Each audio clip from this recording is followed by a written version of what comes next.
lectura.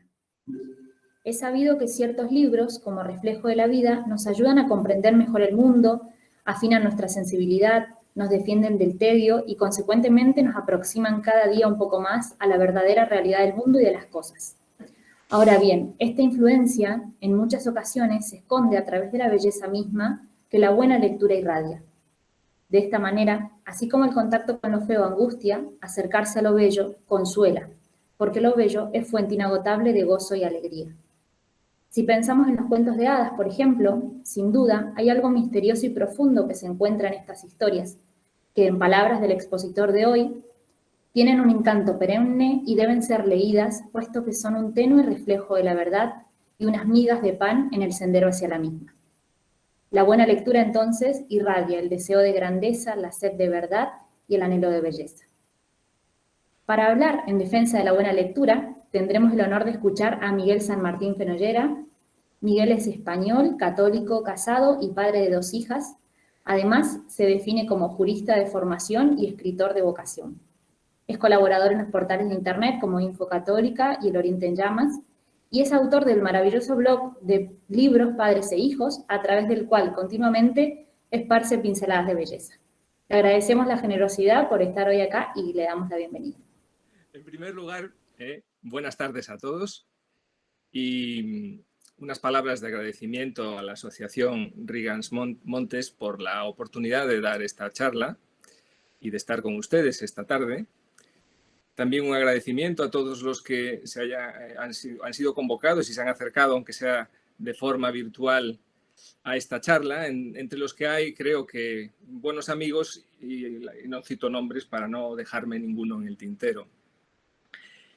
Y antes de empezar, simplemente una pequeña precisión, y la pequeña precisión es que, como dijo Ana, soy padre, y por tanto mi charla se da desde la perspectiva de un padre y probablemente, y de forma inevitable, dirigida también a padres. No obstante, creo que casi todo lo que voy a decir también podría ser interesante para maestros y educadores. Y sin más prolegómenos, pues comienzo. El título es En defensa de la buena lectura. Yo soy consciente de que el título de la charla evoca como mínimo un conflicto, incluso que algunos de entre ustedes podrían pensar en una guerra. Pues bien, yo creo que los que piensen así no van desencaminados. Sin ánimo de alarmar a nadie, creo que no hay duda ninguna de que estamos en medio de una contienda. Una guerra en la que la cuestión de los libros es solo una entre muchas batallas. Y aunque no es mi intención el hablar aquí de esta guerra, sin embargo haré mención a ella porque creo que el título de la conferencia exige y demanda una explicación. ¿Por qué hay que hablar de una defensa de la lectura? ¿Quién y cómo la ataca? ¿Y por qué lo que se ataca no es la lectura a secas, sino la buena lectura? Bien, pues entonces comencemos. Si prestamos un poco de atención a lo sucedido en los últimos 100 años, y no es mucho tiempo, probablemente habría que mirar más atrás, quizás remontarnos a los nominalistas de fines del medievo.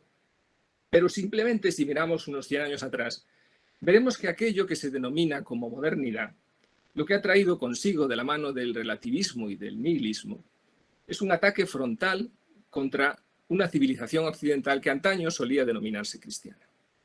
Y este último adjetivo no es casual. Es precisamente la parte cristiana de esa civilización aquello que quiere destruirse. Ocurre que esa obsesión anticristiana impide ver a muchos que precisamente los cimientos de nuestra cultura están ahí, en ese cristianismo que pretende hacerse desaparecer.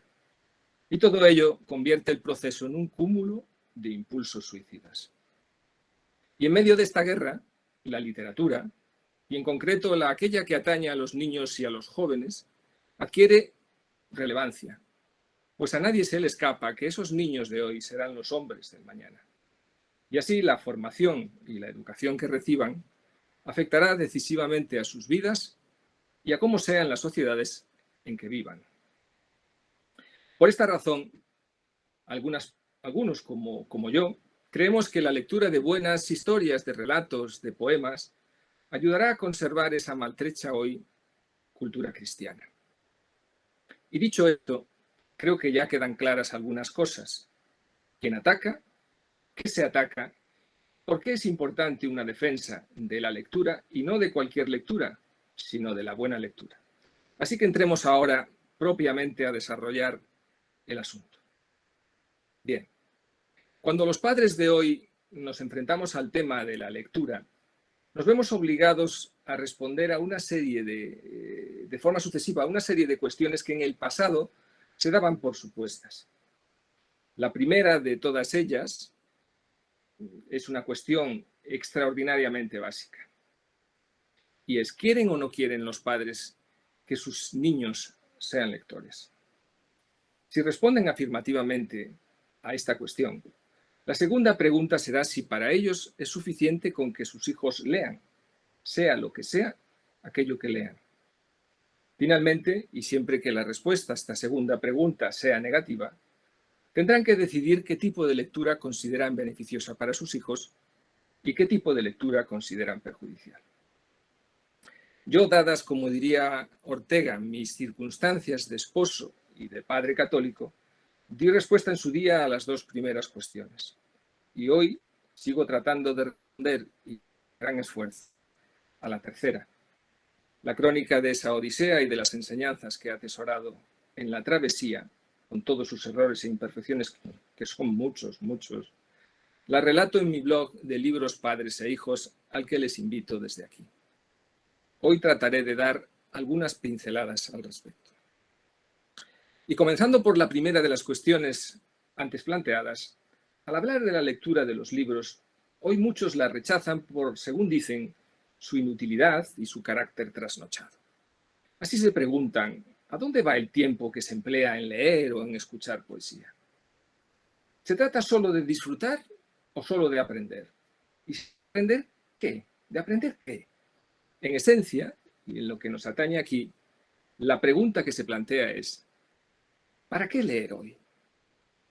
Resulta evidente que en una sociedad de consumo y de producción, casi diríamos que obsesiva, como en la que vivimos, la literatura no parece una herramienta adecuada para el éxito en esa vida económica que se nos trata de imponer. No ofrece un retorno de la inversión y no tiene relevancia alguna en un análisis de coste-beneficio. Entonces, ¿qué razones habría para leer? Afrontaré esta cuestión desde la perspectiva de aquello que estamos llamados, al menos los que nos llamamos cristianos. Contemplar la belleza, la verdad y la bondad. Y a este respecto, afirmo que la buena lectura puede ayudarnos a nosotros y a nuestros hijos, y aunque solo sea un poco, a acercarnos a esa contemplación. El poeta romano Horacio hablaba de instruir deleitando, y eso nos sigue sirviendo hoy. En los buenos libros encontraremos trazos de verdad, trazos de la verdad. El deleite lo hallaremos en la admiración y el asombro causado por la belleza contenido entre sus páginas. Y la bondad está en el fondo y forma de lo enseñado, en los efectos para el alma de lo leído y en la práctica virtuosa que impulsa toda buena literatura. Y todo ello nos lleva a que comencemos por la bondad. Personalmente creo que el acto mismo de leer es transformador y virtuoso. Hay algo en la actividad de la lectura que tiende al bien. Así, la atención necesaria para hacer una lectura profunda, esa que practicamos con las obras literarias en lugar de cuando leemos noticias o periódicos, requiere paciencia. La necesaria interpretación y valoración de lo leído requiere prudencia. La mera decisión de reservar tiempo para leer en un mundo lleno de distracciones requiere una especie de templanza. La reivindicación pública de la condición de lector, sobre todo hoy entre los más jóvenes, exige un cierto nivel de fortaleza y de coraje. En suma, el esfuerzo que requiere mantenerse en nuestros días como un lector pone de manifiesto un evidente acto de amor. Y todo eso es bueno y conduce a lo bueno. En lo que respecta a la falta de utilidad antes señalada, yo alzo la voz y niego la mayor. Leer buenos y grandes libros es útil y por ello es bueno. Pero aclaro que no estoy hablando de la utilidad mercantil a la que acabo de referirme, sino de una utilidad de otro orden. silenciosa, que trabaja para esa parte de nosotros que no se ve, que trabaja para el bien. Hablo de una utilidad para el alma, lo que me recuerda el lema labrado en piedra en el frontispicio de la biblioteca de Tebas y que decía así: medicina para el alma. Hablo de esta forma del original significado de utilidad como ayuda para alcanzar el propósito de todo hombre. Lo que Aristóteles y Platón identificaron con la realización de nuestra propia naturaleza, de nuestro telos. Contemplar lo que es bueno y actuar de acuerdo con ello. Aunque para nosotros, los cristianos, significa eso y mucho más. Supone ir más allá de nuestra propia naturaleza. Significa la perfección de esa naturaleza y su sublimación a través del efecto de la gracia, para llegar a la plenitud de ser verdaderos hijos de Dios. Así que creo que los buenos y los grandes libros tienen su función, aunque ciertamente modesta, y que podrán ayudar a nuestros hijos a prepararse para ese descubrimiento, esa contemplación del bien. El santo cardenal Newman, sobre la convicción de que el verdadero bien es difusivo de suyo, sostuvo que el bien intelectual puede ser útil en el sentido al que acabo de hacer mención. Y así nos dice, y leo la cita: no digo útil en sentido vulgar, mecánico y mercantil, sino como un bien que se difunde, o una bendición, o un don, un poder o un tesoro, primero para quien lo posee y a través de él para el mundo entero. En relación a esta utilidad, el literato ruso Anton Chejov la entendía de forma distinta al cardenal, de una forma un poco más contundente. En su cuento Las grosellas nos habla de un martillo. Dice Chejov, por la boca del protagonista, que sería preciso que tras la puerta de cada hombre feliz y satisfecho hubiera alguien con un martillo y que continuamente le recordara con sus golpes lo verdaderamente importante, lo trascendente, alejándolo de lo trivial. Yo también lo creo. Por eso creo que es preciso rescatar los buenos y los grandes poetas y volver a leerlos y volver a escucharlos, y así dejar que su martillo nos golpee, a nosotros mismos y a nuestros hijos, dándonos aquello que necesitemos cuando lo necesitemos. Porque como también nos dice el poeta Pong, deberíamos leer para actuar eficazmente. El libro debería ser una esfera de iluminación en la mano de uno. Y esta esfera de iluminación del poeta Pong nos lleva directamente hacia la verdad. Ya Aristóteles, en su Poética, defendía la conveniencia de una educación literaria, pues, según él, la buena lectura purga el exceso de emoción y así se obtiene una visión más racional y real de las cosas que nos rodean. En pleno Renacimiento, Sir Philip Sidney, siguiendo a Aristóteles, defendía en su obra Apología de la Poesía que la buena poesía revela grandes verdades y es por ello profundamente filosófica. Y yendo todavía más allá del Estagirita, afirmaba que es un mejor educador ético que la filosofía, pues al tocar las emociones nos mueve a la acción moral, mientras que la filosofía se limitaría a enseñarnos lo que es bueno. Este argumento es luego retomado por el poeta romántico Shelley en su ensayo Defensa de la poesía, donde sostiene que la imaginación ligada al arte literario permite experimentar la vida desde la perspectiva de los otros y que es por ello esencial para el amor. ¿Bien? Pero, ¿qué pasa con la literatura infantil y juvenil? ¿Ocurre en este tipo de literatura lo mismo? Por supuesto que sí. Y para sostenerlo, apelaré a los argumentos de tres sabios en la materia: Chesterton, Tolkien y C.S. Lewis. Comenzando por Chesterton, este comienza diciéndonos que cada uno de los cuentos clásicos de hadas contiene en su interior buenos principios y sanas enseñanzas. Por ejemplo, nos dice la lección de la Cenicienta es la misma lección que la del Magnificat, exaltar a los humildes. Y que la lección de la Bella y la Bestia es aquella según la cual una cosa debe ser amada antes de ser amable. Pero Chesterton bucea más allá, buscando el espíritu que subyace debajo de esos cuentos. Y de esta manera encuentra en ellos 3 grandes principios que pueden ayudar a los más jóvenes a acercarse a la verdad. El primero de estos principios es expresado en una famosa frase que dice así: los cuentos de hadas no dan al niño la idea de lo malo o lo feo, esa idea está ya en el mundo. El niño conoce al dragón desde siempre, desde que supo imaginar. Lo que el cuento de hadas hace es proporcionarle un San Jorge capaz de matar a ese dragón. El segundo de estos principios, que él llama doctrina del goce condicional, sostiene que todo poder reside en un sí condicional, lo cual nos acerca a los 10 mandamientos, por cierto. Los cuentos, según nos dice Chesterton, nos señalan que uno puede vivir en un palacio de oro y de zafiros si pronuncia una determinada palabra, abracadabra.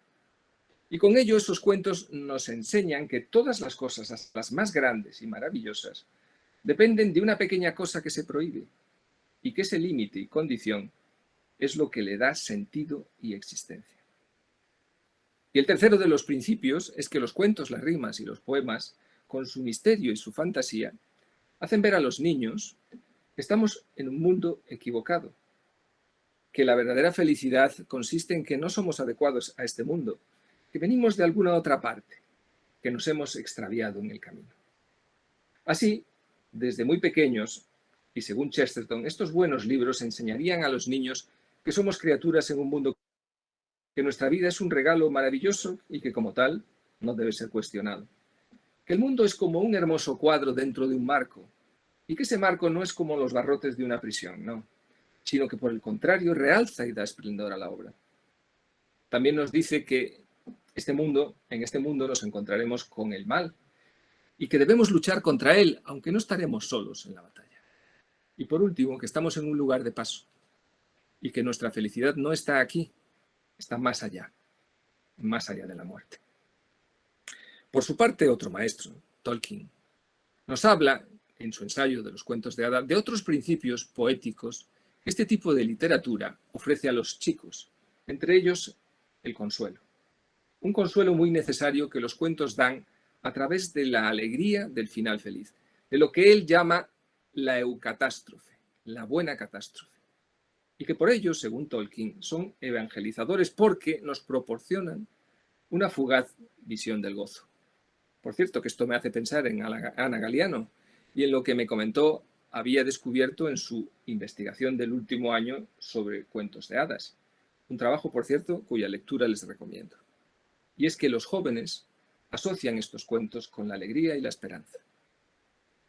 Por último, C.S. Lewis nos dice que los mundos fantásticos de los cuentos clásicos de hadas y las novelas, como las escritas por él o por su amigo Tolkien, pueden enseñar a los niños a pensar en la existencia de otro mundo paralelo a este. Un mundo trascendente e invisible, lo cual nos hace pensar también en el famoso sermón del cardenal Newman. Y así imaginar con más precisión, con más riqueza y con más atención, cómo será ese mundo desconocido en el que no resulta posible entrar ni contactar, al menos por el momento. Y también nos dice que esas historias nos muestran a través de ese mundo imaginario, subcreado por un escritor, que el mundo real fue igualmente creado y que por esa razón, por ser una creación, podría no ser o ser de otra manera, como los cuentos, y que es lo que es y con él nosotros, porque Dios, su creador, así lo quiere. Y de esta manera llegamos hasta la belleza.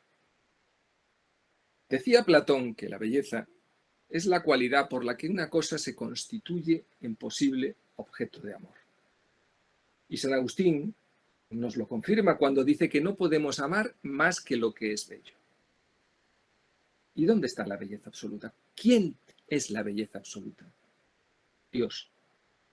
Por ello podemos ir hacia Él a través de los rastros de belleza que dejó en lo creado y que también dejan traslucir los rasgos balbuceantes de nuestro arte subcreado. Se trata de la vía pulcritudinis, de la que nos habló Benedicto XVI hace no mucho, que conduce a la suprema belleza divina partiendo de la belleza del mundo y de la belleza artística. Y tenues vestigios de esa belleza con mayúscula Los encontramos en los buenos libros, no solo en la armonía de las palabras, en su musicalidad, en la estructura cadenciosa y ordenada de un texto, o en aquellas situaciones descritas o tratadas que nos impactan por su belleza, o en la hermosura de algunas almas que nos son presentadas por el artista, sino también en las ilustraciones e imágenes que suelen acompañarlos, sobre todo en la literatura a la que hoy me refiero, la infantil y juvenil, donde destaca la importancia de la ilustración. Bien, vamos ya viendo que es muy conveniente leer y que, por cierto, no se ha de leer cualquier cosa, sino aquellos libros que nos ayuden en nuestro camino hacia la verdad, la belleza y la bondad. Y siendo hasta así, la siguiente pregunta que los padres tendremos que contestar es: ¿qué deberían leer y qué no deberían leer nuestros hijos? Vamos a concretar ahora una cosa y la otra.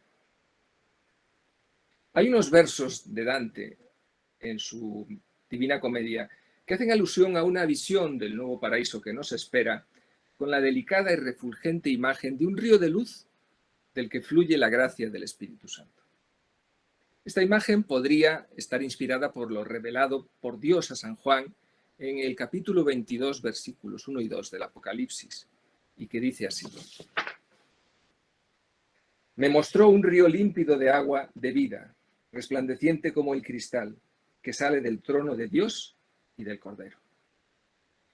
Creo que si alguien puede tener una visión de ese río, o al menos aproximarse a lo que el fulgor y la limpieza de sus aguas representa, son los niños en su inocencia primera. Porque los adultos, y los cristianos lo sabemos bien, tenemos una visión distorsionada del mundo que solo alcanzamos a ver borrosamente, como a través de un espejo, como nos dice el apóstol. Pero el niño tiene una mirada limpia, ya que sus ojos no están cubiertos por la niebla del pecado, al menos del pecado intencional y voluntario. Y es que el niño es inocente y es donde podemos encontrar la máxima expresión de la inocencia en esta tierra. Y esa inocencia es una armadura que le permitirá crecer al ritmo adecuado hacia su destino de hombre nuevo. Shakespeare lo dice mucho mejor y de manera incomparablemente más bella en su obra Enrique VI. ¿Qué coraza es más fuerte que un corazón sin mancha? Y esto debe ser cuidado como el valioso tesoro que es. Pero, ustedes lo saben bien, el mundo que nos ha tocado vivir es sombrío y está muy lejos del fulgor de aquel río que vislumbró San Juan y cantó el Dante. La única fuente de inocencia que nos queda son los niños. Por eso, quien bien sabemos, trabaja intensamente en su destrucción. Sin inocencia no hay niños. Sin niños no hay modelos de aquello que deberemos ser, ni tampoco recuerdos personales o no de aquello a lo que estamos destinados a alcanzar. Así pues, no debemos dejar que esto suceda. Y uno de los modos que podría ayudar a evitarlo, quizás el más modesto, tremendamente modesto, espera emboscado en las páginas de los buenos y los grandes libros, donde se guarda, escondido como un tesoro, un conocimiento poético del mundo. Por eso es importante leer, y por eso es fundamental no leer cualquier cosa. Pero para ello es necesario encontrar los libros adecuados, como decía C.S. Lewis. Aquellos cuyo contenido instruya y nos colme de sabiduría, verdad y bondad, y cuya forma, esclava de la belleza, nos seduzca y nos deleite. Y esto no es una tarea fácil, y menos en el mundo de hoy. Porque al lado del azote del relativismo y del utilitarismo que nos rodea, varios elementos de la modernidad, o quizás ya de la posmodernidad, o de la transhumanidad, no sé, colaboran en una labor para que nuestros hijos no puedan acceder a esos vestigios de la verdad, de la belleza y de la bondad que guardan esos buenos y grandes libros. Uno de esos elementos es el carácter efímero con que se contemplan hoy todas las cosas. Otro, la cultura de lo visual, con el auge de las pantallas. Estos dos elementos, lo efímero y lo visual, son decisivos, pero sospecho que hay algo más profundo que yace soterrado en el alma de las nuevas generaciones. Y ese algo es el culto a la idea del progreso y, por tanto, a la primacía de lo nuevo sobre lo viejo y a la devaluación de lo que antaño se conocía por tradición. La combinación de esos dos elementos ambientales y esa idea sustrato sume al mundo de hoy en una persecución del momento, vaga y estéril. Para colmo, junto a ese ambiente culturalmente tóxico, los libros infantiles y juveniles contemporáneos centran su atención en dos grandes temáticas tradicionalmente propias de los adultos, como son las cuestiones relativas al sexo y las tragedias relacionadas con la vida moderna. El divorcio, el aborto, la eutanasia, el suicidio, los malos tratos, que además son abordadas de forma inadecuada. Hay precipitación, hay frivolidad y hay crudeza. Y por qué no decirlo, también hay ideología. La consecuencia directa de esta exposición al sol de los secretos del mundo de los adultos es la pérdida de la inocencia de la que antes hablaba. Pero se trata de una consecuencia buscada. Detrás de esa forma de hacer literatura infantil y juvenil está el deseo de acabar con la niñez, con la inocencia en suma. Y asistir a este exterminio y no hacer nada sería un grave pecado. Recuerden que él nos dijo que el que escandalizara a uno de esos pequeños que creen en él, más le valiera atarse una piedra de molino al cuello y que la arrojaran al fondo del mar. Frase tremenda sobre la que hay que reflexionar, y más en el mundo en el que vivimos hoy.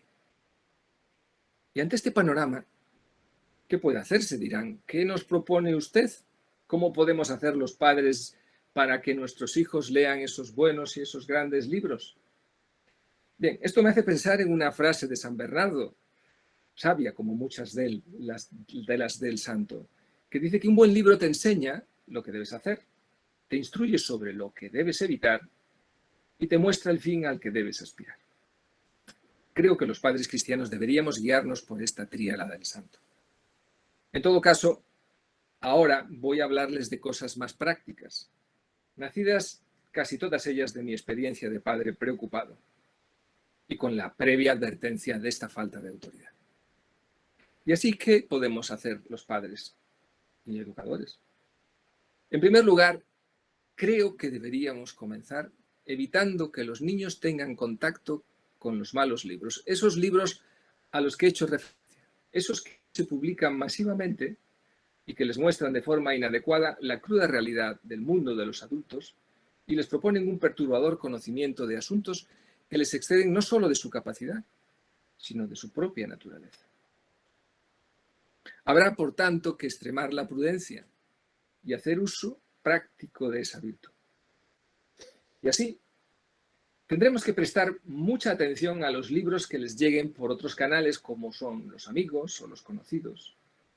Y, por supuesto, aquellos que les recomienden o les impongan desde los colegios.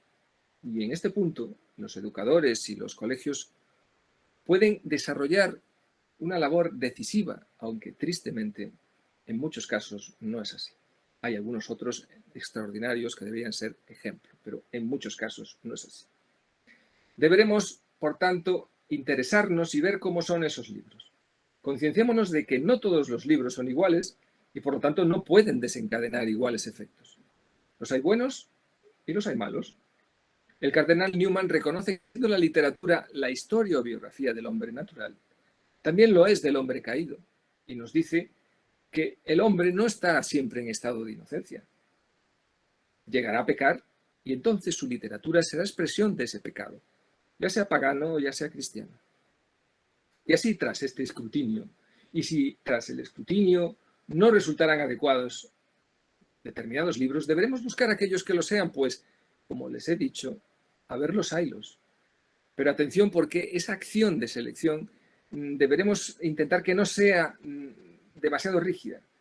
Deberemos de tratar de no ser demasiado rígidos en nuestros consejos y tener mano izquierda con nuestras prohibiciones. Ya Ovidio nos advertía de ello y nos decía, lo que somos libres de hacer nos disgusta, lo que está prohibido nos abre el apetito. De esta manera, con estas precauciones y al mismo tiempo que evitamos el contacto con los malos libros, deberemos emprender con los chicos un camino de la mano de los buenos y de los grandes, un itinerario lector que comience ya desde la cuna y aún antes en el seno materno, con la lectura y el canto en voz alta de cuentos, poemas, rimas y canciones. Las de siempre, las cantadas y recitadas por nuestros abuelos, que aprendieron nuestros padres y que nos fueron cantadas y recitadas por ellos. Y a continuación, prosigamos con las historias de hadas, con la fantasía de los cuentos tradicionales, con los cuentos de los hermanos Grimm, con los cuentos de Perrault, con los cuentos de Andersen, con reyes, princesas y príncipes, con caballeros y dragones, con ogros y gnomos, leyéndolas e incitando a ellos a que comiencen a leerlas. Y recitemos y aprendamos de memoria con ellos poemas, desde pequeñas y simples rimas hasta los maravillosos romances. Más tarde llegarán mayores cosas, como Lewis, Tolkien y Stevenson, como Verne, Austen y Dickens, y más allá aún, Homero, Virgilio, Dante, Shakespeare y nuestro Cervantes les aguardarán. De ser posible, junto a nuestras recomendaciones, sería conveniente que el niño dispusiera de un rincón para su propia colección de libros, un rincón donde no hubiera libros inadecuados y por el que pudiese moverse y curiosear con libertad de elección sobre lo que leer.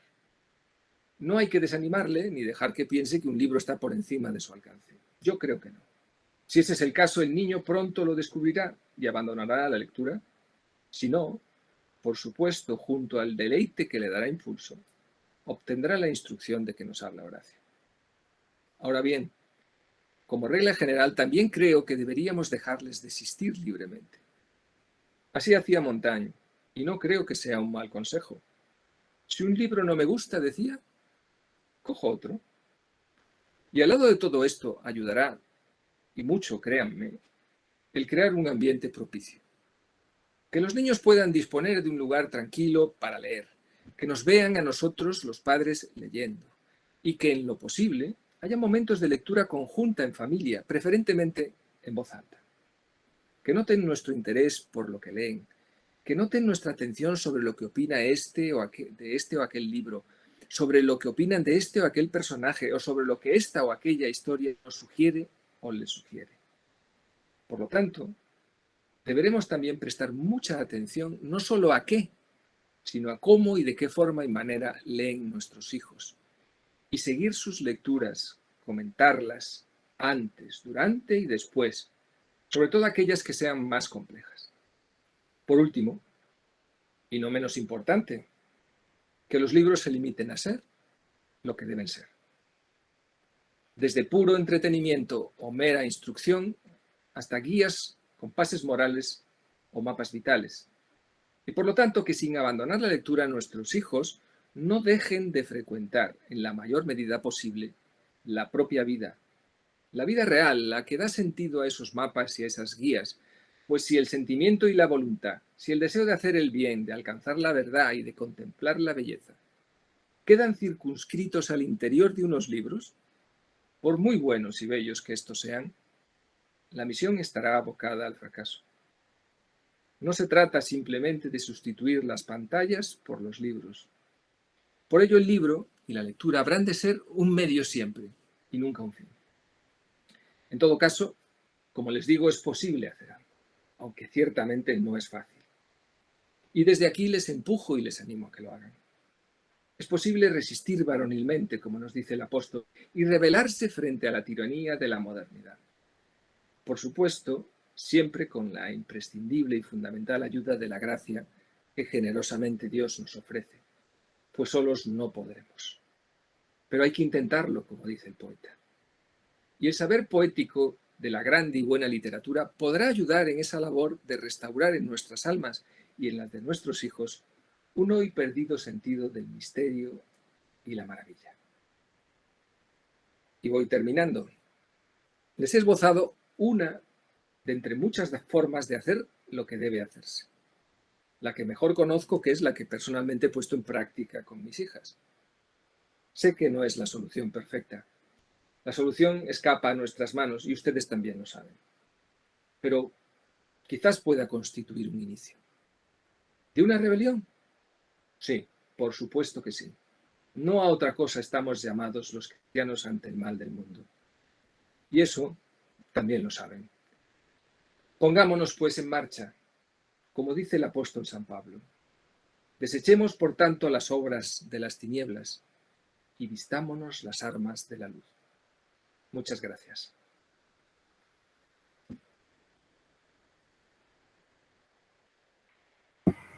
Bueno, agradecemos a Miguel, la verdad que una belleza, nos ha conmovido a todos.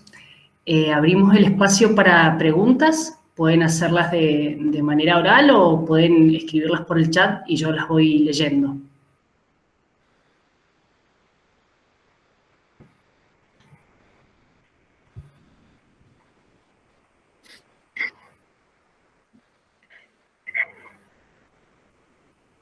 No se anima nadie, se ve. Mejor.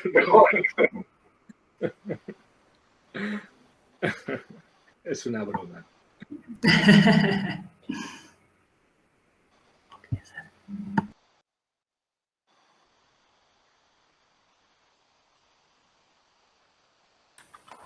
Bueno, Miguel, yo quisiera hacer una pregunta. Sí, dime, Ana. Esta cuestión, que por ahí generalmente los libros pensando para niños, por ejemplo, suelen traer muchas imágenes. La cuestión de las imágenes, porque también pasa que en muchos casos las imágenes son bellas, pero en otros casos son muy feas. Entonces, Cierto. ¿eso podría ayudar o no? ¿Qué relación tiene con la educación de la sensibilidad o de la misma imaginación? No, sin duda tocas un tema muy interesante y además yo creo que hoy es un tema muy descuidado. Creo, es mi opinión personal, y creo que he escrito sobre ello, que hoy en día en el mundo editorial de la literatura infantil y juvenil no se cuida la belleza de las ilustraciones. Creo que se promociona una ilustración zafia, una ilustración simplona, una ilustración incluso fea. Y por supuesto que eso no hace ningún bien. ¿Cómo va a hacer bien eso? ¿Cómo va a hacer bien lo que está alejado de la belleza? Hay que volver a la belleza de las ilustraciones que, como bien dice Ana, además despierta la imaginación, riega la imaginación del niño y hace que pueda, a partir de lo que observa y ve en esas bellas imágenes, construir incluso con su propia imaginación otras cosas, pero siempre cosas bellas.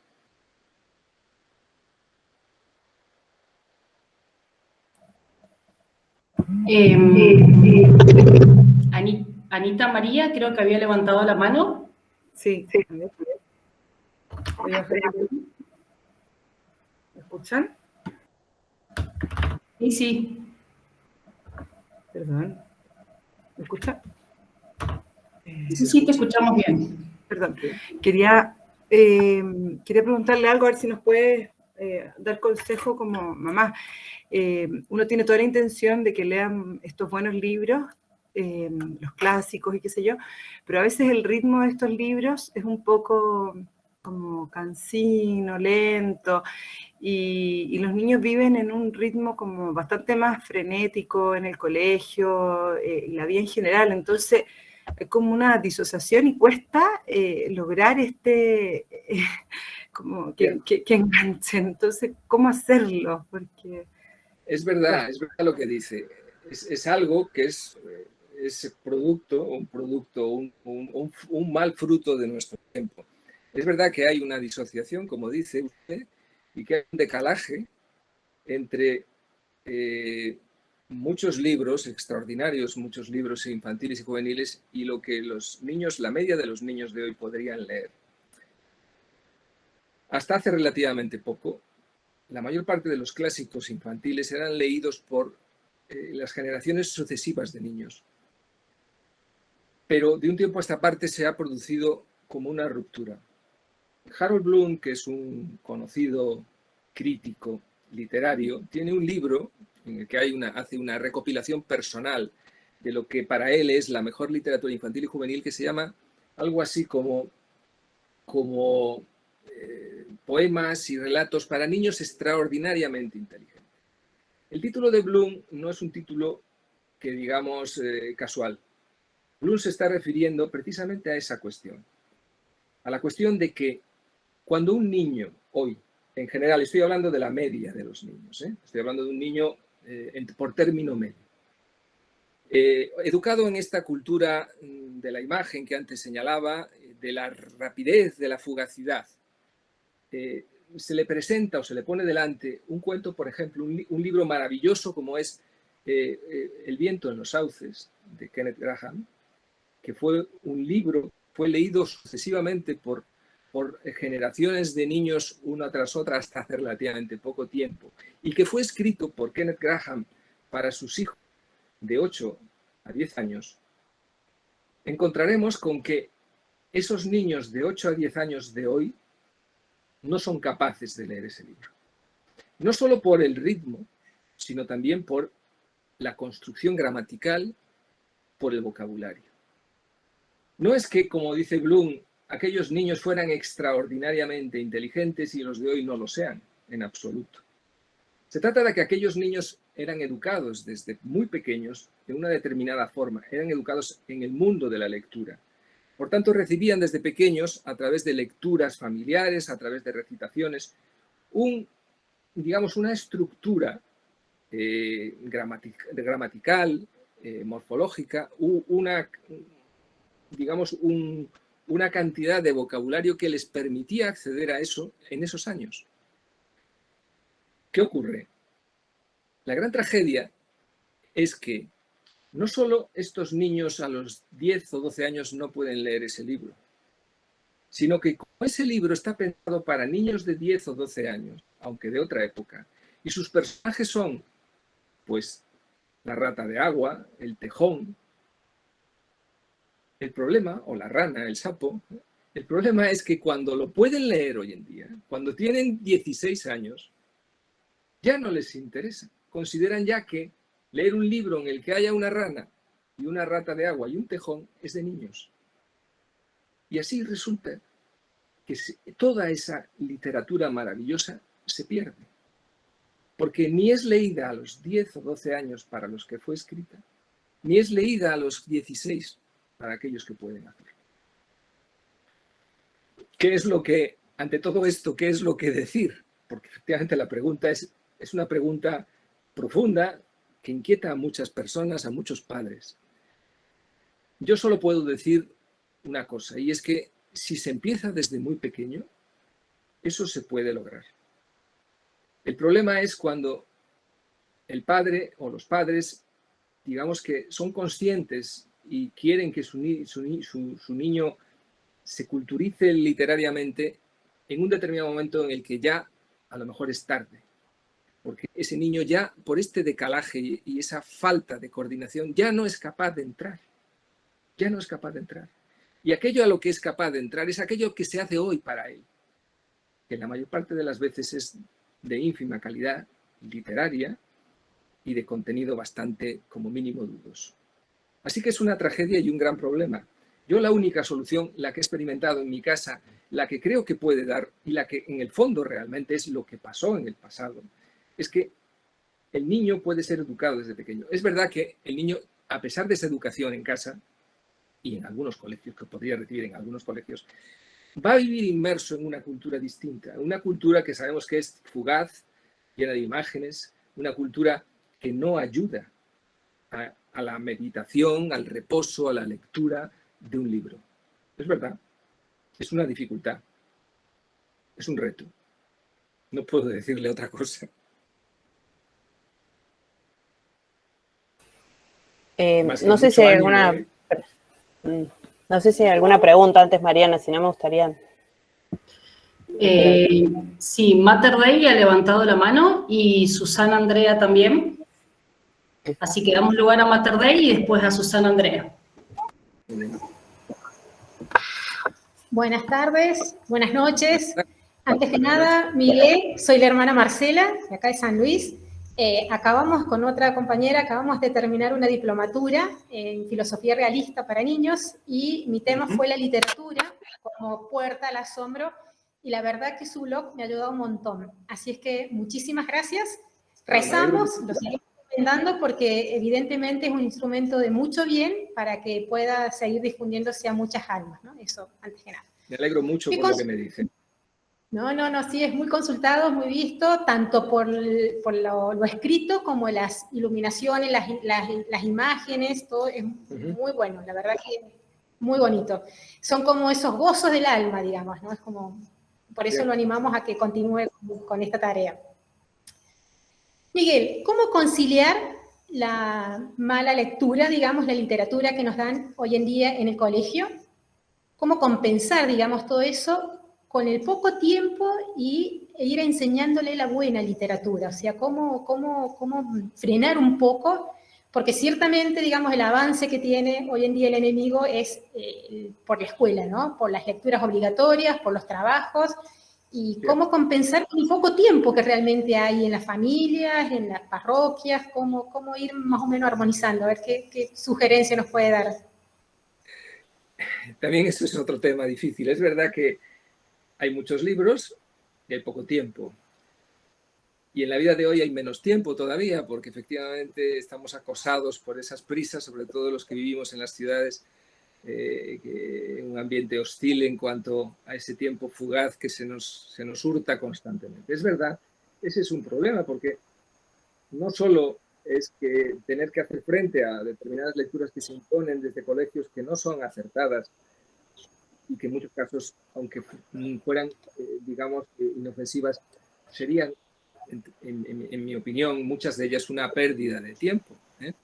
Y es un tiempo precioso que podría efectivamente dedicarse a la buena literatura. Bueno, yo solamente me gustaría, y es un deseo, que muchos colegios, sé que a algunos ocurre, se concienciaran de esto. Y que se esforzaran por dar a los niños lo mejor que pueden.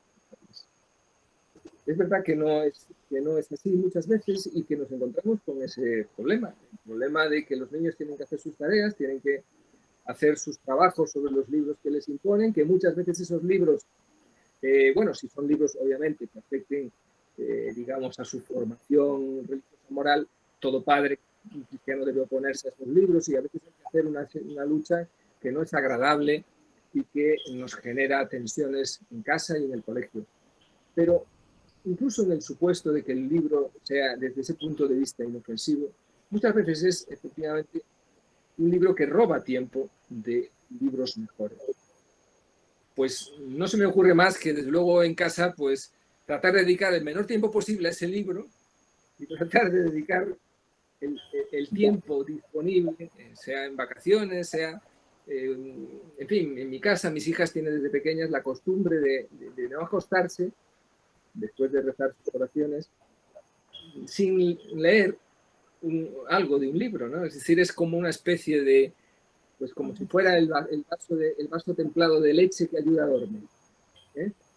Buscar costumbres, momentos, y en esos momentos y esas costumbres sacar un poquito de tiempo. Ese tiempo para que en ellos prenda algo. A veces es verdad que, sobre todo, y bueno, las estadísticas son demoledoras, ¿no? No me gusta hablar de estadísticas porque es algo muy frío, ¿no? Pero es verdad que las estadísticas son demoledoras y en general, si bien muchos niños leen muchas cosas, otra cosa es que sean buenas cosas, hasta más o menos la edad de la primera comunión, una vez que llega la primera comunión y se le regalan los teléfonos móviles, la mayor parte de los niños dejan. Pero hay algunos que aunque dejen de leer o lean mucho menos, si en esa infancia o primera infancia ha sido cultivado esto de esta forma, aunque sea arrastrando o sacando pequeños momentos de un sitio y de otro, hay algo que queda aprendido en su corazón y esos vuelven a retomarlo. No tengo una respuesta porque no hay una respuesta clara. Solo le hablo desde mi experiencia y de lo que, bueno, porque es un tema que me interesa y lo que he leído y sobre lo que he pensado, pero mi autoridad no va, como puede darse cuenta, mucho más allá de lo que es un padre preocupado. Me gustaría darle una respuesta, una solución, pero no la tengo más allá de lo que acabo de decir. Muchas gracias, Miguel, muchas gracias. Ayuda muchísimo. Ya le doy la palabra a Susana. Quisiera hacer algo con respecto a esto para que no se vaya el hilo de la pregunta que hicieron las hermanas. Con respecto a esto de las lecturas en la escuela, por ahí, incluso en las buenas escuelas que se busca implementar la lectura de buenos libros, caemos a veces en el error de utilizar la lectura para hacer trabajos, ¿bien? O interpretar quiénes son los personajes, qué nos dicen, y como que yo también veo que caemos en esto de la utilidad, ¿no? Del libro, y que se pierde el disfrute, esto de la bondad, de la belleza. ¿Cómo poder hacer en la escuela para que eso no suceda? Por ahí uno lo piensa, bueno, no sé, en el nivel inicial del lugar, bueno, de hacer un aula para solo la lectura y que el niño lea, que disfrute, o incluso en todo el nivel, por ejemplo, primario, hacer solamente, no sé, 20 minutos de lectura y que el niño lea, recomendados con buenos libros, sin hacer esta guía, porque por ahí yo pensaba cuando usted, Miguel, hablaba, bueno, de ir guiando antes, durante y después de la lectura. ¿Conviene en la escuela, por ejemplo, ir haciendo ciertas preguntas, o esas preguntas tienen que ser de modo de ir de la retórica, de ir llevándolos, de ir conduciéndolos al descubrimiento de lo que el libro nos quiere decir, ¿no? De la mayéutica, perdón. Por ahí quería preguntarle, porque sucede eso, que a veces en los buenos colegios buscamos esa buena lectura, pero caemos también en esto de la utilidad.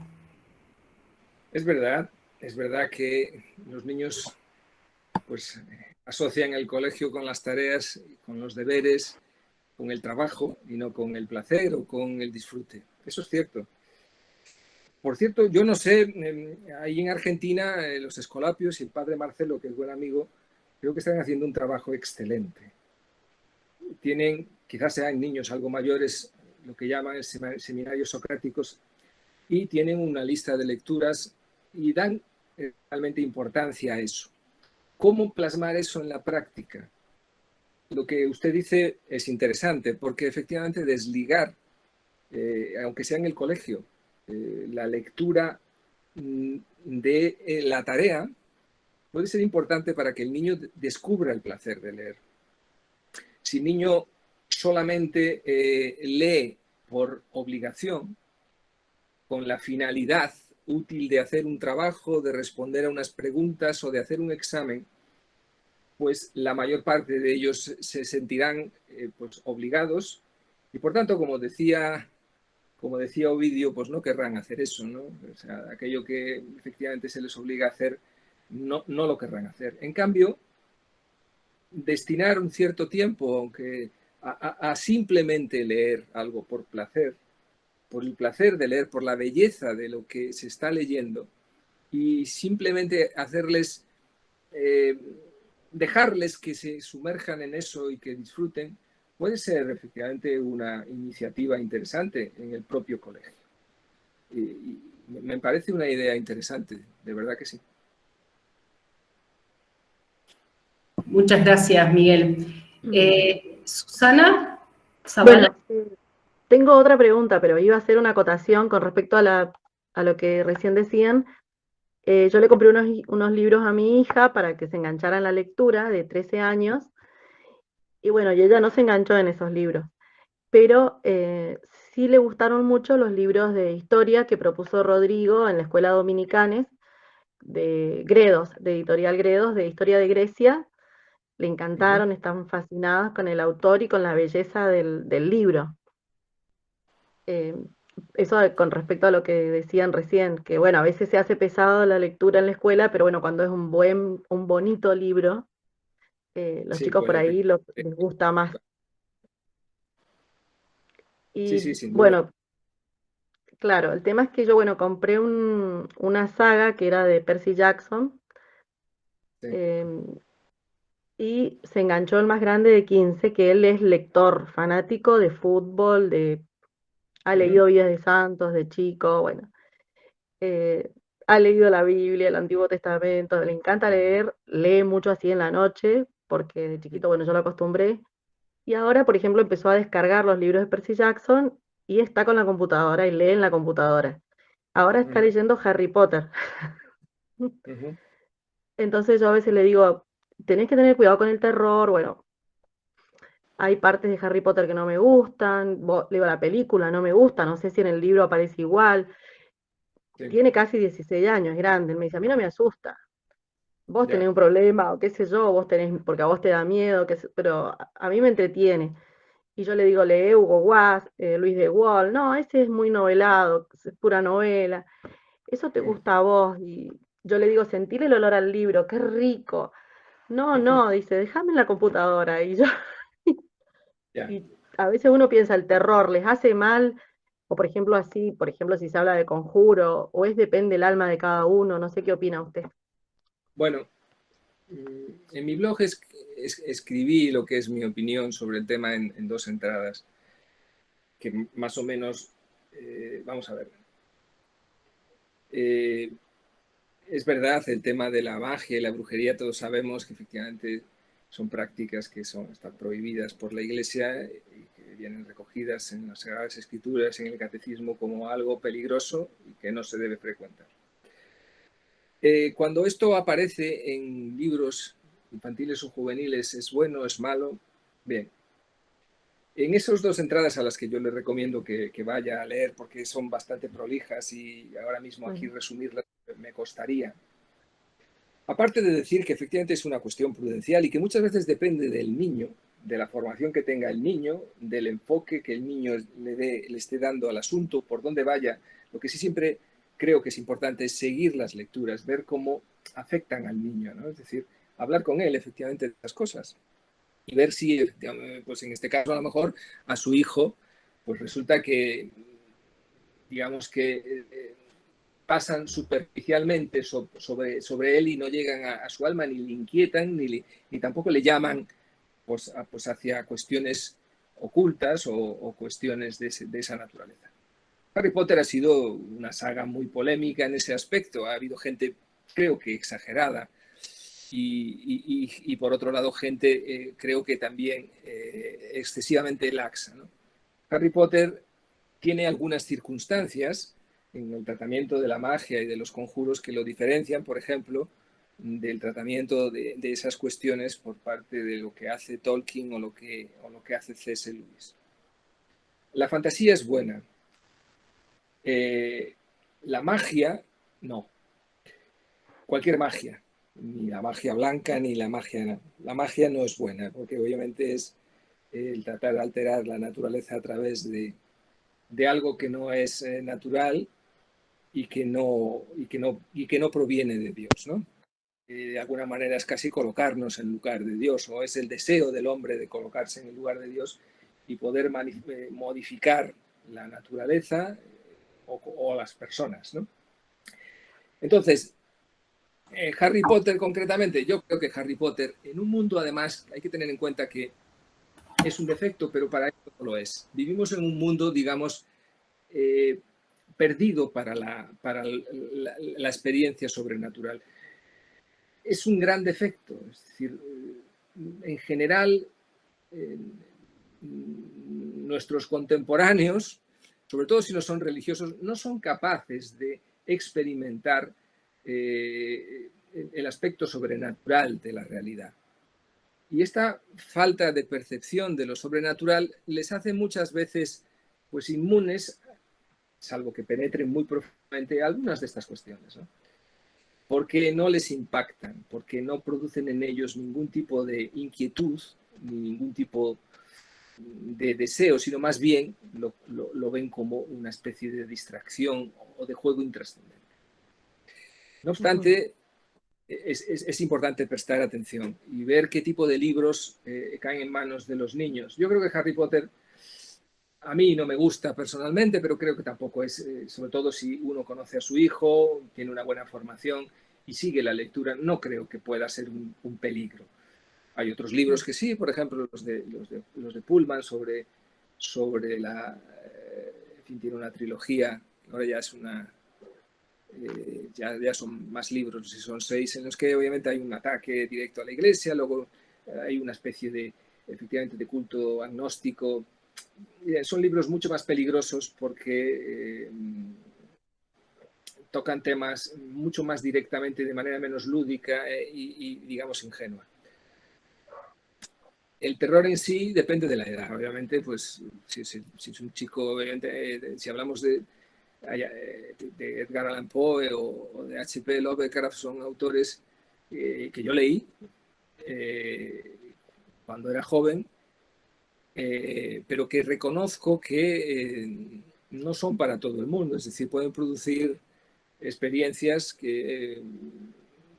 desagradables y tocar temas pues que no, a lo mejor no son cercanos a la belleza, a la verdad y la bondad, ¿no? Pero sí pueden mostrar el lado contrario y por lo tanto también enseñarnos dónde está el mal y cómo reconocerlo. Y tampoco eso es algo, digamos, a descartar. Ahora, hace falta ya una cierta edad. Es decir, yo a un niño de 12 años no le pondría a leer los cuentos de Edgar Allan Poe. Bueno, muchas gracias. Miguel, una pregunta que hacen por el chat, Walter. Sí. Dice, una consulta, ¿qué opina de los libros de Elige tu propia aventura? Elige tu propia aventura. Pues no sé exactamente qué libros son, estoy un poco perdido. No sé si son unos libros en los que el lector va, según se le plantean varias opciones, según elija una, va cambiando, digamos, el desarrollo del libro y el final es diferente. No sé si se trata de esos libros. No lo sé. Es que estoy un poco Miguel. despistado. Sí. Son esos. Son esos. Sí. Bueno, son libros, lo que yo llamaría, o me llamo en mi blog chuches, es decir, son libros de literatura, son libros banales y de mala literatura. Otra cosa es que todos de vez en cuando pues nos tomamos pues eso, un dulce que no podamos, nos comemos algo que nos gusta, pero que a lo mejor si abusamos de él es malo para nuestra salud. Yo creo que las chuches de las que hablo en mi blog, sobre todo yo he hecho una enumeración de algunas, no son malas, sirven para desengrasar, digamos, ¿no?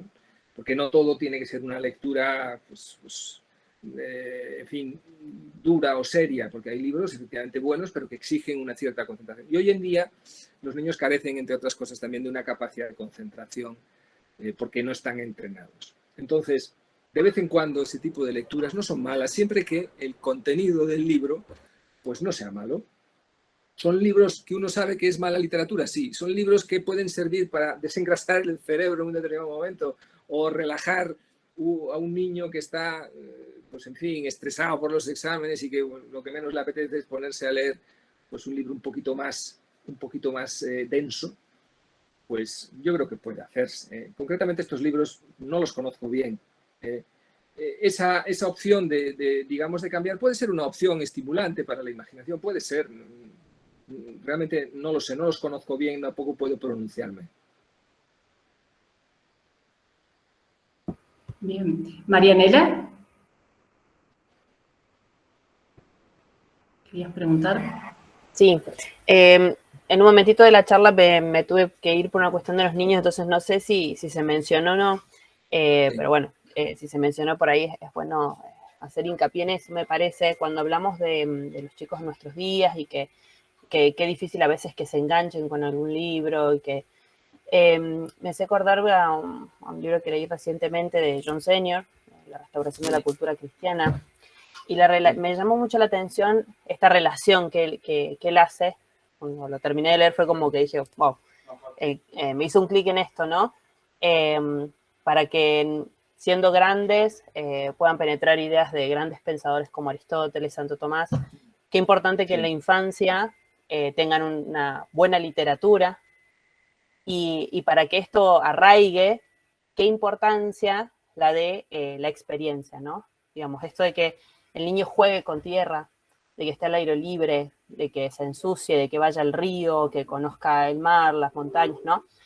Y qué tan poco que eso se hace hoy por hoy, donde nuestros chicos, más allá del contexto de la pandemia, ¿no? Están tanto frente a la pantalla. ¿Cuánto que se pierde para adelante, ¿no?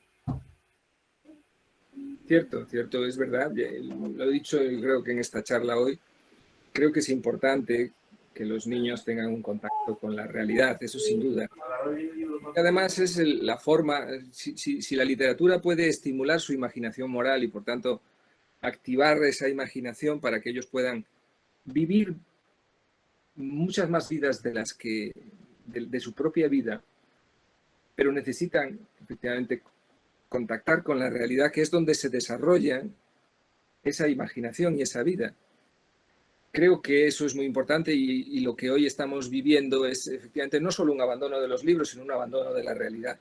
Y ese doble abandono de los libros y la realidad es bastante dramático, ¿eh?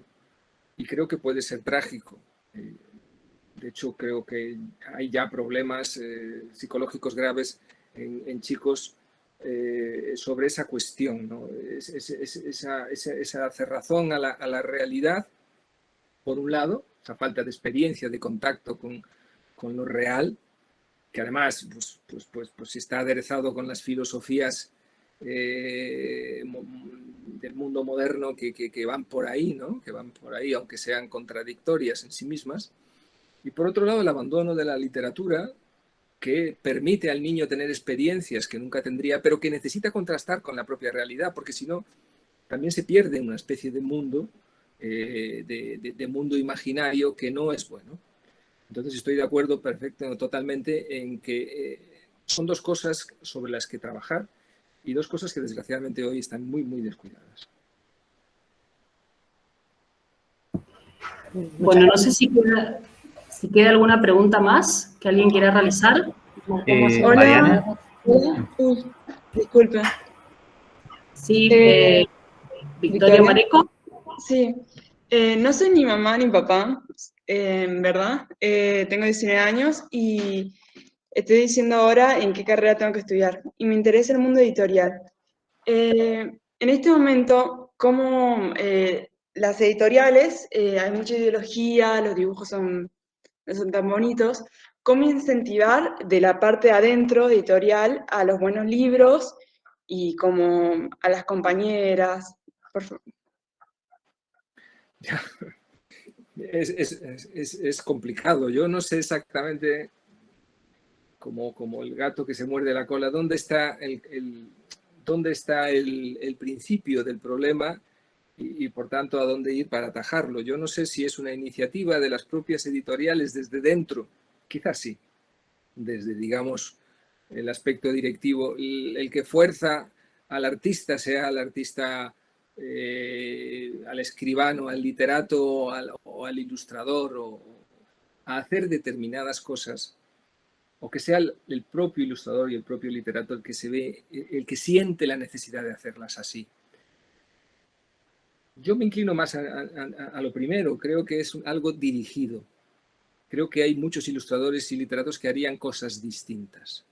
Creo que harían cosas más hermosas, pero se enfrentan a un mundo, en este caso ese mundo editorial, en el que si quieren sobrevivir, si quieren que sus libros se publiquen, si quieren que sus ilustraciones aparezcan en esos libros, tienen que someterse a esa dictadura de lo que se considera la corriente, digamos, artística o estética dominante, que en mi opinión es lamentable, tengo que decirlo así, y espero que el tiempo me dé la razón, que es el mejor antólogo, como decía Borges, porque creo que hay mucha gente, artistas, sean literatos o sean pintores o ilustradores, que querrían hacer otras cosas y que tienen formación y talento para hacer otras cosas. Pero llegar hasta ahí es complicado, Teóricamente, la teoría del sistema de mercado diría que si la demanda pide una cosa, pues que la oferta tiene que adaptarse. Bueno, todos sabemos que esas cosas no funcionan exactamente así. Bien, Gastón y después Susana. Miguel, bueno, muchísimas gracias por su exposición. Quería preguntarle justamente el papel que tienen los padres en la formación de su hijo lector. No tanto en el sentido de que le den los libros para que lea, sino en el factor imitativo que tienen los niños respecto de lo que hacen sus padres. Y si sus padres leen o si sus padres no leen, digamos. Pues sí, yo efectivamente creo que ese es un elemento fundamental. Como usted dice bien, Gastón, los niños tienen dentro de sí esa necesidad de imitar. Es la manera en que aprenden. jugando e imitando. Y los principales, digamos, objetos de imitación son los padres. Los niños imitan a sus padres y hacen lo que ven que hacen sus padres. Así que una manera de tratar de crear o de hacer surgir en el corazón del niño un deseo y un amor por la lectura es ver que sus padres lo hacen. Verlos. No simplemente sus padres lean, pero no lo hagan delante de sus hijos. No, los niños tienen que ver a los padres leyendo. Y creo que es muy importante. Creo que es algo realmente importante. Que haya libros en casa y que los padres lean y sus hijos vean cómo lean.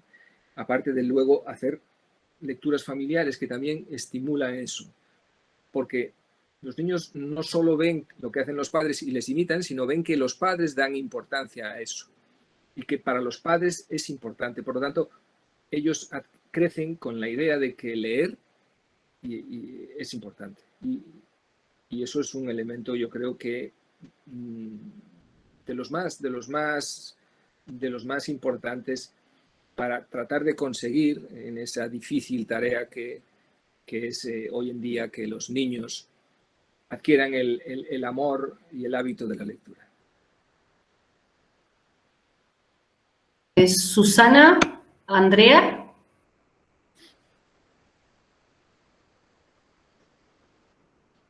Si no, bueno, no sé si es que no puede hablar, puso igual la pregunta en el chat, dice, ¿leer desde la computadora es perjudicial o mientras lea no sería tan grave? Bueno, decía el doctor Johnson, yo no estoy de acuerdo con él, como después de la charla o si han ido a mi blog, pero decía el doctor Johnson que lo importante era que los niños leyeran cualquier cosa, que ya era bastante con que leyeran. Bien.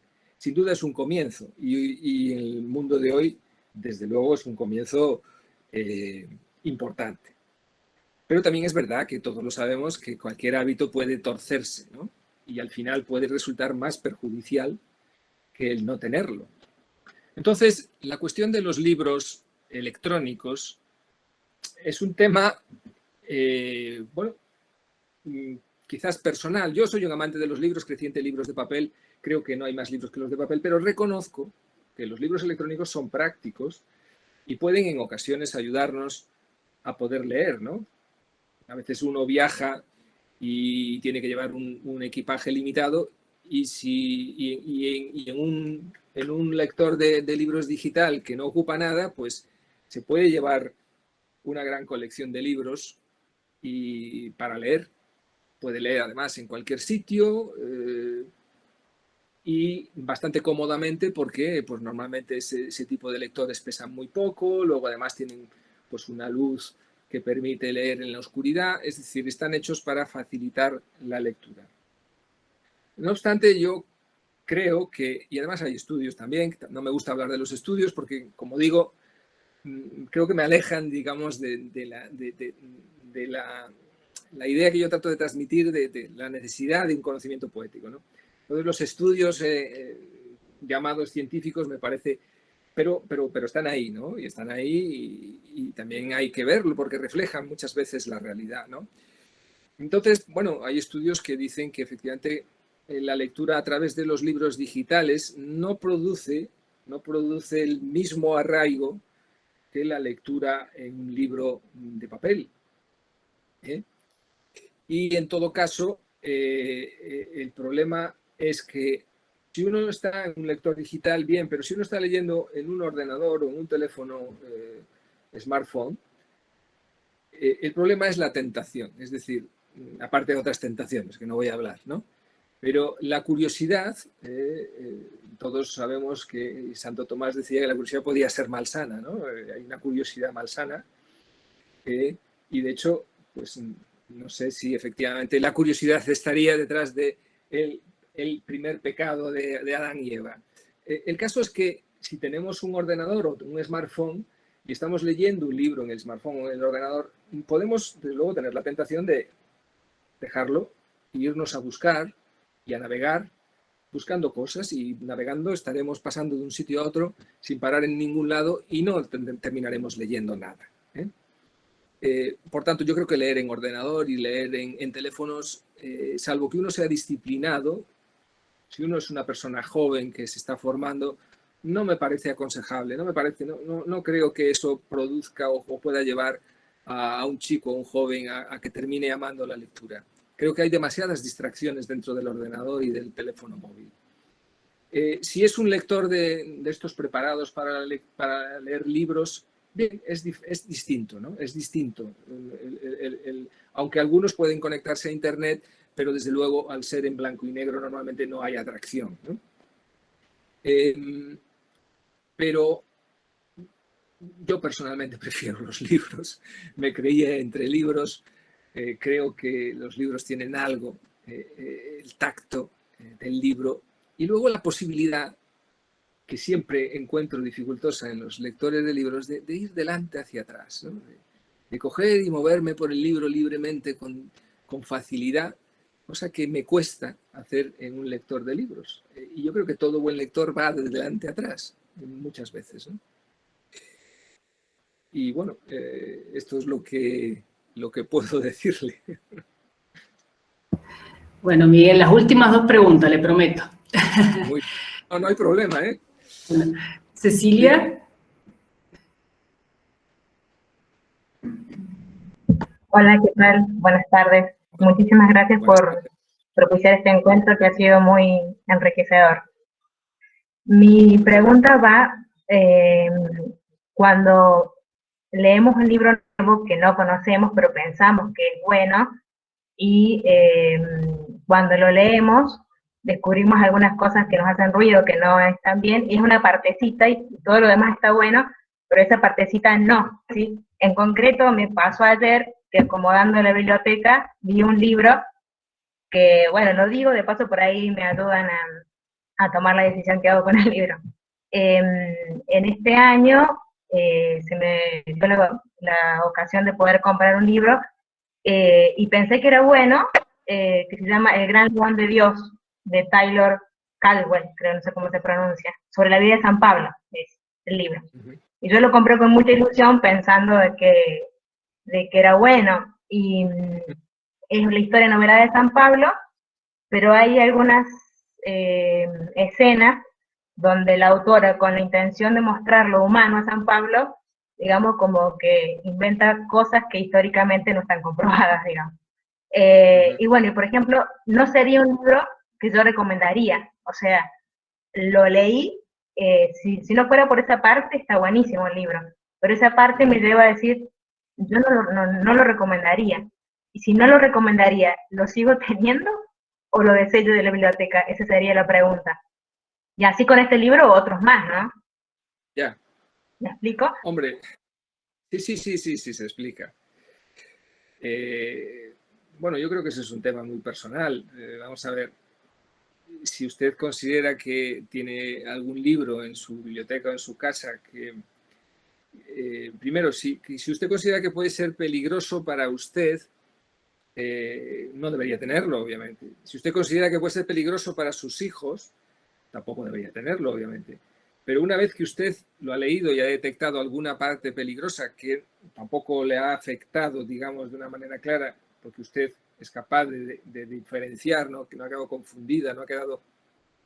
El hecho de tenerlo en casa, si no tiene tampoco hay ninguna otra persona que pudiera verse influenciada por el libro, pues no sé, francamente, yo solamente creo que si el libro es malo, obviamente de entrada uno no lo debe tener. Si uno lo descubre una vez que lo tiene, depende de si hay personas a su alrededor que pueden verse influenciadas por ese libro y usted no puede controlar el acceso al libro. Si usted puede controlar el acceso al libro y usted no va a volver a acceder al libro, la pregunta es ¿por qué tengo ese libro? Cierto, normalmente uno tiene los libros que ama o sobre los que vuelve, o aquellos libros que uno ha amado y ha leído y quiere que lean y se aprovechen de esa belleza y de su contenido, pues otras personas, ¿no? Tener un libro de ese tipo, pues no parece que tenga sentido, ¿no? Ciertamente. Yo no suelo tener o no debería tener en mi biblioteca libros que no me gusten. libros peligrosos para mí o para otros, pues tampoco, ¿no? Simplemente porque no parece que tenga sentido, ¿no? No por otra cosa, sino que no parece que encaje con usted ese libro, ¿no? Ahora, ¿qué hacer con él? Bien, No lo sé. muchísimas gracias. No sé si donarlo, venderlo, si, no sé, tirar. No, es que no lo sé, francamente. Ese ya es un tema, yo creo que prudencial, no puedo pronunciarme. Anita, Muchas gracias. perdón, sí. Anita María. Ahí sí. Quería preguntarle algo más personal suyo, que si nos podía contar de qué manera introdujo usted las lecturas familiares en su casa, en su hogar. Bueno, es personal, pero no tan personal, porque yo creo que lo he contado más o menos o lo he ido contando en mi blog, ¿no? Y también más o menos lo acabo de decir en la charla. Nosotros empezamos en casa pues con las niñas desde muy pequeñas, pues poniendo a su alcance libros, leyéndolos con ellas y citando a que los leyeran. Eso pasó también en mi casa cuando era niño. Teníamos acceso a la biblioteca, leíamos muchas cosas, veíamos a nuestros padres leer, eso también tratamos de hacerlo nosotros, y poco a poco fue aprendiendo.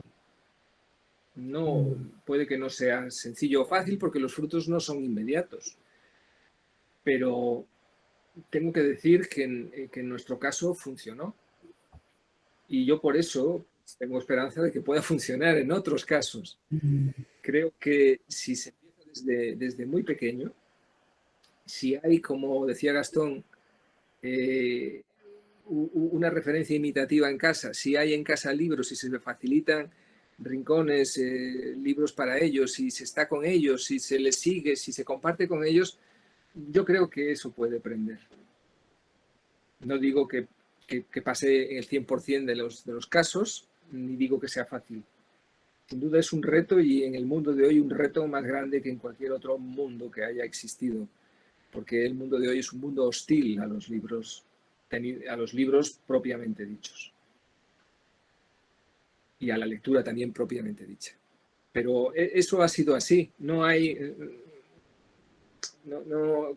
en mi blog cuento algunas anécdotas, pero algunas otras que no recuerdo, pero fue apasionante y sigue siéndolo, con sus sinsabores, con sus frustraciones, con sus momentos de satisfacción, pero algo apasionante sin duda, y también una sensación pues como de misión, ¿no? Como de un pequeño impulso dentro del gran impulso al que debemos empujar a nuestros hijos, ¿no? Y que todos sabemos cuál es. Bueno, agradecemos enormemente a Miguel por su generosidad y por la belleza. Acá todos en el chat están agradeciendo muchísimo. Así que bueno, los invitamos pronto va a estar subido a nuestro canal de YouTube la conferencia. Así que los invitamos para poder escucharla y ir viendo las novedades y próximas conferencias que se darán. Muchas gracias. Pues sí, yo también les agradezco a ustedes que me hayan traído hasta aquí, en especial a Ana Galiano, que me ha traído de la mano, y con la que tengo, pues aunque no nos conocemos personalmente, creo que tengo pues una relación muy cordial con ella y afectuosa. Y bueno, pues muy contento de haber estado aquí esta tarde compartiendo con todos ustedes y con todas las personas que han estado por ahí. Algunos, ya digo, que sé amigos. Y nada más. Nada más, aquí me tienen para cualquier otra cosa. Y les deseo mucha suerte, mucho ánimo en lo que están haciendo, que me parece extraordinario y muy necesario. Muchas gracias. Muchas gracias, Miguel, por Muchas gracias, Miguel. Ya lo dijo Mariana recién, pero bueno, ha sido la verdad que muy gratificante y o sea, hermoso escucharte. Gracias por tu labor en el blog, que mucha gente ya lo dijo, pero de verdad que hace muchísimo bien. Así que bueno, esperamos también seguir en contacto. Y bueno, como ya dijeron también, los invitamos para el resto de novedades que tenemos desde el Centro de Estudios. Muy bien, encantado. Bueno, muchas gracias, Miguel. Adiós. Adiós. Adiós.